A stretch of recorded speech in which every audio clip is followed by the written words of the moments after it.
پھر اس کے بعد فرمایا کہ وہ آخرت پر بھی ایمان لاتے اور یہی لوگ کامیاب ہیں. پھر ایک لمبا چوڑا تعارف منافقین کا کرایا گیا.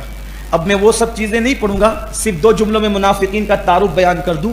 حضور علیہ السلام جب مدینہ شریف گئے تو کچھ یہودی تھے جو حضور علیہ السلام سے چڑھتے تھے, ناراض رہتے تھے, لیکن ان کی کچھ چل نہیں پاتی تھی, تو انہوں نے یہ منصوبہ کیا کہ ظاہر میں کلمہ پڑھ لو اور دل میں کافر رہو, یہودی رہو. اس کو کہتے ہیں, یعنی زبان سے کلمہ پڑھے اور اندر سے کافر رہے, اس کو کہتے ہیں منافق. پھر ان کی نشانیاں بیان کی. لیکن میری گزارش ہے, آج کے دور میں ہم کسی کو منافق نہیں کہہ سکتے.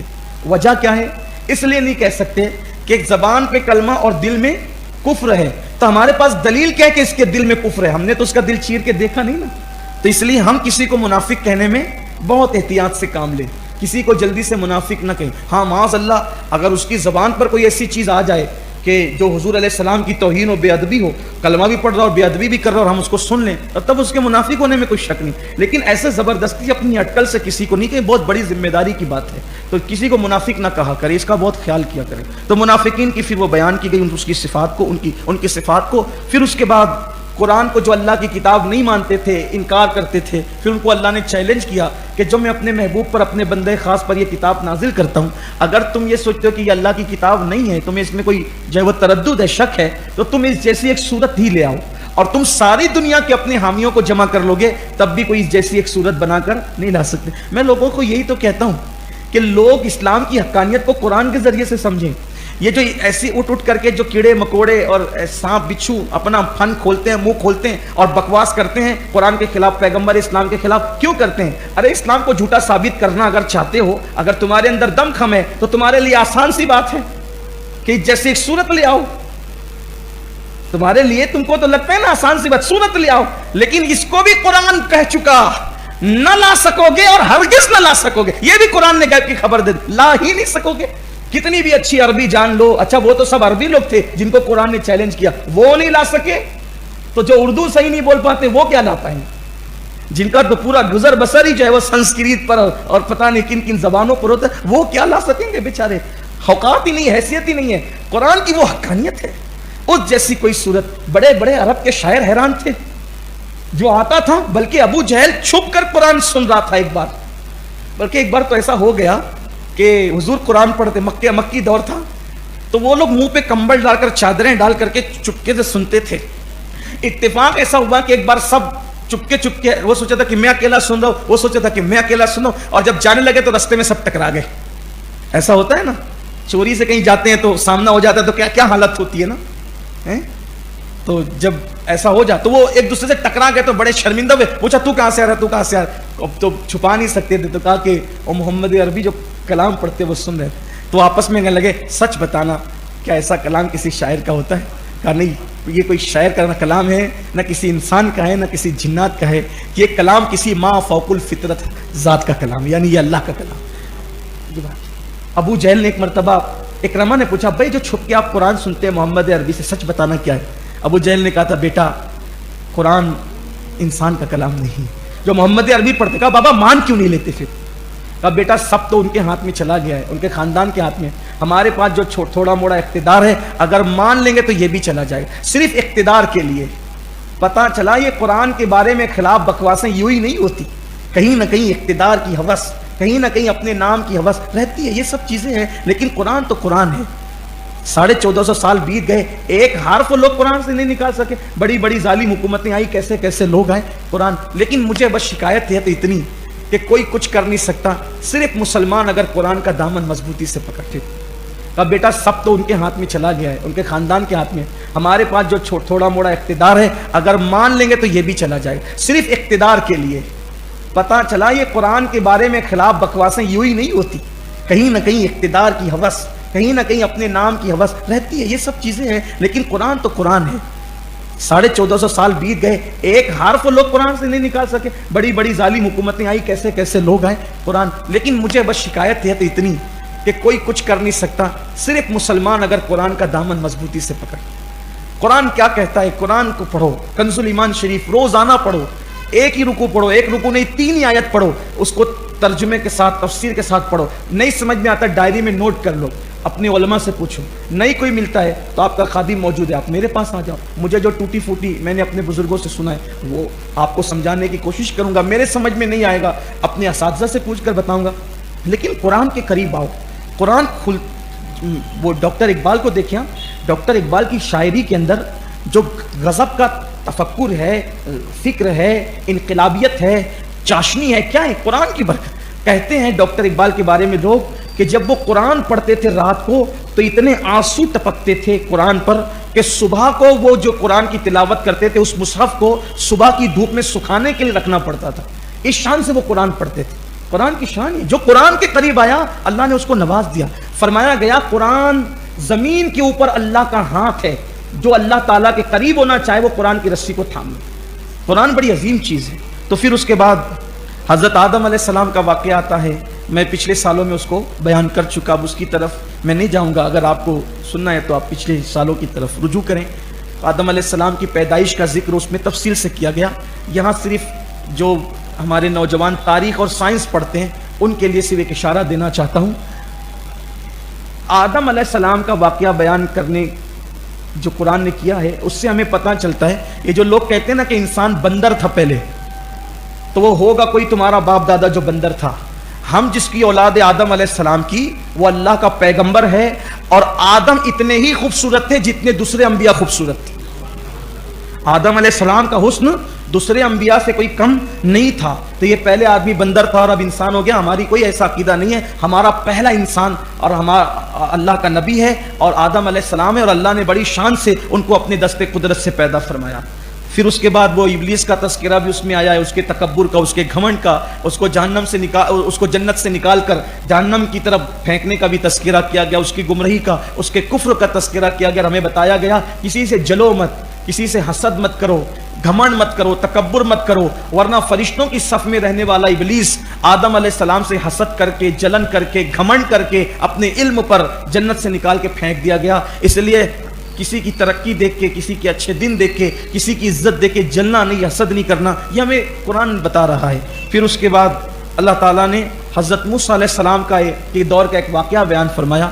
وہ واقعہ بھی پورا نہیں بتائیں گے, اس سے اشارہ دیں گے, وقت ہمارا ہو چلا ہے. اور اس لیے کہ ابھی ہماری یہ تفسیر کی محفل ختم ہوگی تو اوپر کے منزلے پر دوسری تراویح شروع ہوگی. جو لوگ پہلی تراویح نہیں پڑھتے ہیں ان کے لیے دوسری تراویح کا اہتمام ہے, تو اوپر کے منزلے پہ شروع ہوگی, تو ہمیں وقت کی پابندی کرنا ہوگا. ہوا یہ موسیٰ علیہ السلام کے دور میں کہ ایک بھتیجے نے اپنے چچا کو اس کا مال حاصل کرنے کے لیے اس کو قتل کر دیا. اور قتل جو کر دیا تو قتل کرنے کے بعد وہ جس محلے سے ان کی انبن چلتی تھی وہ لاش اٹھا کر کے اس محلے میں لے جا کر کے ڈال دیا, اور پھر خود ہی شور کرنے لگا کہ میرا چچا مر گیا, میرا چچا مر گیا. اب جس محلے میں لاش ملی الزام انہی پر آیا, پورے قبیلے والوں نے کہا انہوں نے قتل کیا. تو یہ سب مل کر حضرت موسیٰ علیہ السلام کے پاس آئے. اب یہ واقعہ تو چونکہ مکے والوں کو پتہ نہیں تھا, یہ واقعہ تو یہودیوں کو صرف معلوم تھا, خاندان سے جو سینہ بسینہ جو آیا تھا علم, لیکن یہ واقعہ حضور بیان کر رہے ہیں. تو ظاہر سی بات ہے حضور علیہ السلام کسی کے پاس پڑھنے نہیں گئے تھے. حضور علیہ السلام کا کوئی انسانوں میں کوئی حضور کا استاد نہیں تھا. اب حضور کسی کے پاس پڑھنے نہیں گئے, کسی کے پاس تعلیم حاصل کرنے نہیں گئے. حضور علیہ السلام نے کسی کی صحبت یعنی کسی علم والے کی صحبت اختیار نہیں فرمائی. اور حضور علیہ السلام ایک ایک تفصیل کے ساتھ یہ سب واقعات بیان کرتے تھے تو یہودی حیران رہتے تھے, لیکن ان میں جو حق پرست لوگ تھے کہتے تھے یہ وہی ہے جس کا ذکر توریت میں ہے, تو وہ ایمان لے آتے تھے. جو ہٹ درم تھے وہ ہٹ درم تھے. تو معاملہ جب یہ آیا تو حضور اکرم صلی اللہ علیہ وسلم کے پاس مقدمہ آیا کہ حضور اکرم صلی اللہ علیہ وآلہ وسلم نے موسیٰ علیہ السلام کے پاس سے جو مقدمہ آیا, تو یہ بیان اصل میں قرآن کر رہا ہے. حضور اکرم صلی اللہ علیہ وسلم سے اس متعلق سوال کیا گیا تھا, اور اس میں ایک طرف اشارہ یہ بھی تھا کہ مرنے کے بعد اللہ اپنے بندوں کو کیسے زندہ فرمائے گا, اس میں ایک اشارہ یہ بھی ہے. تو موسیٰ علیہ السلام کے پاس لوگ آئے مقدمہ لے کر, تو آپ نے اللہ سے پوچھا کہ اللہ یہ معاملہ کیا ہے, یہ کیا جواب دیا جائے اس پر. تو اللہ تعالیٰ نے بیان فرمایا کہ ان سے کہو کہ یہ گائے ذبح کرے, اور گائے ذبح کر کے اس کو مردے پر اس کے دم کا حصہ ٹچ کر دے, تو یہ زندہ ہو کے خود ہی بتا دے گا کہ اس کو کس نے مارا. اب بنی اسرائیل مطلب بہت زیادہ اجٹ, بڑی بدماش قوم, یعنی ان کو بحث مباحثے فتنے فساد میں بہت مزہ آتا. تو انہوں نے موسیٰ علیہ السلام سے کہا کہ آپ تو ہمارے ساتھ مذاق کر رہے ہیں, معاذ اللہ. تو آپ نے کہا کہ کیا میں معاذ اللہ جاہل ہوں جو مذاق کروں گا تمہارے ساتھ؟ یہ کوئی مذاق کرنے کی بات ہے؟ پھر انہوں نے کیا کیا, اس میں ہمیں بہت سبق ہے. دیکھیے میں نے کہا تھا کہ واقعہ مجھے نہیں بیان کرنا ہے, لیکن ایسا لگتا ہے کہ میں شاید اس طرف چل پڑا ہوں, تو ہمارے لیے بھی بڑی عبرت کی بات ہے اس میں. تو انہوں نے کہا اچھا یہ بتاؤ کہ وہ گائے کا کلر کیسا ہوگا؟ پھر موسیٰ علیہ السلام نے پوچھا تو اللہ نے کلر بتایا. کہا اس کی عمر کیا ہوگی؟ عمر بھی بتائی. پھر اس کے بعد یہ وہ جتنا پوچھتے رہے اتنا پھنستے رہے, جتنا پوچھتے رہے اتنا پھنستے رہے. آخری میں کہا قیمت کیا ہونی چاہیے؟ آخری میں کہا قیمت کیا ہونی چاہیے؟ تو کہا کہ جو گائے ذبح کرو گے اس کے چمڑا بھر کے سونا اس کی قیمت دینی پڑے. یہ کہا قیمت یہ ٹھہری. اور اتفاق یہاں پر اس پر چونکہ آج قرآن مقدس میں ماں باپ کے ساتھ اس نے سلوک کا بھی اور فرما برداری کا بھی ذکر آیا ہے, تو یہاں وہ بات بھی آ جاتی ہے. ایک یتیم لڑکا تھا بنی اسرائیل میں, وہ اپنی ماں کا بڑا فرما بردار تھا, اور اس کے وہ بچیا اس نے اس کے حصے میں آئی تو اس نے پال رکھی تھی. تو ایک دن اس کی ماں نے کہا کہ بیٹا یہ جاؤ اور یہ گائے کو یہ بچیا جو ہے نا, کیا کہتے ہیں اپنے اس کو, بچڑی, گائے کے جو چھوٹی ہوتی ہے اس کو بچیا کہتے ہیں نا, وہ اپنے اس کو بچڑی کہتے ہیں, مالیگاؤں بچڑی کہتے ہیں نا, وہ بچڑا ہوتا ہے بڑا, اور اس کی جو مادہ ہوتی ہے وہ بچڑی. تو وہ گائے کی جو بچیا ہے اس کو بیچو. کہ بیٹا میرے مشورے بغیر نہیں بیچنا. تو اللہ نے فرشتوں کو بھیجا, اور فرشتوں نے اس کی ماں نے جو قیمت کہا تھا اس سے زیادہ قیمت لگائی. اب دیکھو ماں نے جو قیمت کہا تھا فرشتے لگا رہے تھے اس سے قیمت زیادہ, تو اس نے زیادہ قیمت پہ لالچ نہیں کی, بلکہ کہا کہ میں میری ماں سے پوچھے بغیر نہیں بیچوں, کیونکہ ماں تو یہ کہہ رہی ہے آپ لوگ یہ کہہ رہے ہو. حالانکہ کم نہیں کر رہے تھے, وہ زیادہ کر رہے تھے. تو کہا ماں کا اتنا فرما بردار تھا وہ, تو وہ اللہ کو ماں کی فرما برداری پسند آئی. اللہ نے فرشتوں کے ذریعے سے کہا کہ یہ بچیا بھی پالو, یہ بہت قیمت دے گی تمہیں. تو پھر تو وہی جو انہوں نے پوچھا نا, جب نشانی کیا ہوگی, عمر کیا ہوگی, کلر کیا ہوگا, تو وہی ساری جو اس بچڑی کے اندر, پھر وہ بچڑی تو بڑی ہو کر گائے بن چکی تھی, تو وہ جوان ہو گئی تھی, تو پھر وہ ساری نشانی بتائی. اور جب انہوں نے قیمت پوچھی تو اللہ نے فرمایا کہ ان سے کہو اب چمڑا بھر کے سونا دو. تو ایک تو یہ کہ ان کو ان کے منہ چلانے کی سزا ملی. اگر نبی نے پہلی بار ان کو کہہ دیا تھا نا کہ گائے ذبح کر کے ٹچ کر دو, تو یہ کوئی بھی گائے کہیں سے بھی لاتے تھے, ذبح کرتے تھے تو ان کا کام ہو جاتا تھا. لیکن یہ زیادہ بکراتی کرنے میں اور سوالات زیادہ کرنے میں ان کے یہ پھنستے چلے گئے. آج کل کے نوجوانوں کا بھی یہی حال ہے کہ یہ ایسا کیوں, وہ ویسا کیوں, وہ زیادہ اس کے اندر جو ہے نا وہ کریدنے کی کوشش کرتے ہیں. تو کسی بھی چیز کو ایک حد تک ہی رکھو, بہت زیادہ وہ کریدنے جاؤ گے نا تو کچھ نہیں کر سکو گے. جیسے ایک مرتبہ ایک سفر میں ایک صاحب میرے ساتھ ہو گئے. اب ایک بندے کے یہاں دعوت تھی کھانے کی, تو دعوت میں پہنچے. اب وہ صحیح العقیدہ نیک آدمی, نمازی آدمی, تو مجھ سے کہتے ہیں ان سے پوچھو کہ یہ جو ذبیحہ ہے وہ مسلمان صحیح العقیدہ کے ہاتھ کا ہے کہ نہیں. میں نے کہا تم پوچھو, میرے لیے اتنا کافی ہے کہ میں ایک سنی صحیح العقیدہ کی یہاں دعوت میں جا رہا ہوں, وہ پڑھا لکھا آدمی ہے اور وہ محتاط آدمی ہے, تو وہاں کریدنے کی ضرورت کیا ہے. وہ میں نے کہا تم ہی پوچھو. تو انہوں نے پوچھا تو اس نے کہا نہیں میں اس کو جانتا ہوں. میں نے کہا کہ اب میں آپ سے دوسرا سوال کرتا ہوں کہ جب یہ ذبح کر رہا تھا تو اس نے بسم اللہ زور سے پڑھی تھی کہ دھیرے پڑھی تھی, یہ بتاؤ ہی نہیں. کہا نہیں یہ تو مجھے نہیں پتا. میں نے کہا پھر ان سے کہو یہ نہ کھائیں, اس لیے کہ کریدنے مت بیٹھو. اللہ رسول نے کریدنے کی اجازت نہیں دی. جتنی چیز ہمیں کہیے اتنا کرو. ہاں اگر کوئی ایسے ملک میں آپ پہنچ گئے جہاں آپ کو ایسا لگتا ہے کہ کافروں کی اکثریت ہے, صحیح العقیدہ مسلمان نہیں, وہاں تحقیق کیجیے. آپ مسلمانوں کے گھر میں بھی لوگوں کو یوں تکلیف پہنچائیں گے؟ غیبت کرنے کے لیے تو آپ تھکتے نہیں ہو. ایک جناب کو میں نے دیکھا کہ وہ دھندا کرتے سود کا, پکڑے بھی گئے بعد میں, اور وہ جیب میں کٹورا لے کر کے پھرتے رہے کہ میں جو ہے وہ ہوٹل کے کپ میں چائے نہیں پیتا. تو میں نے کہا پھر ہوٹل کی چائے کیوں پیتے ہو, گھر کی پیو. یہ لنگڑا لولا کہاں سے تم نے تقوی اختیار, یہ تقوی کو لقوہ کہاں ہے تمہارا, یہ کوئی بات ہوئی؟ تو یہ ساری چیزیں نہ کرو. جتنا حضور نے کیا ہے واللہ وہی تقوی ہے, اس سے زیادہ جو پڑے گا وہ خرافات میں پڑے گا. اور حضور نے کیا کیا سنو, حضور نے کیا کیا. امام اہل سنت نے اس کو لکھا فتاوی رضوی شریف کے. ایک سفر میں اللہ کے رسول علیہ السلام ہے, حضور کو وضو کرنا ہے. دیکھو یہ جو نوجوانوں سے خاص توجہ چاہتا ہوں, یہ جو کریدتے ہیں نا, کریدنے والوں کو کہہ رہا ہوں دین آسان ہے. الدین یسر, دین آسان, اسے مشکل نہ بنا. بشروا ولا تنفروا, یسروا ولا تعسروا, خوشخبری سناؤ لوگوں کو نفرت مت دلاؤ, آسانی بتاؤ مشکل میں مت ڈالو. معاذ اللہ یہ بھی نہیں کہ آسانی کے چکر میں حرام کام کریں, یہ بھی نہیں کہتا. افراط و تفریط نہیں. درود شریف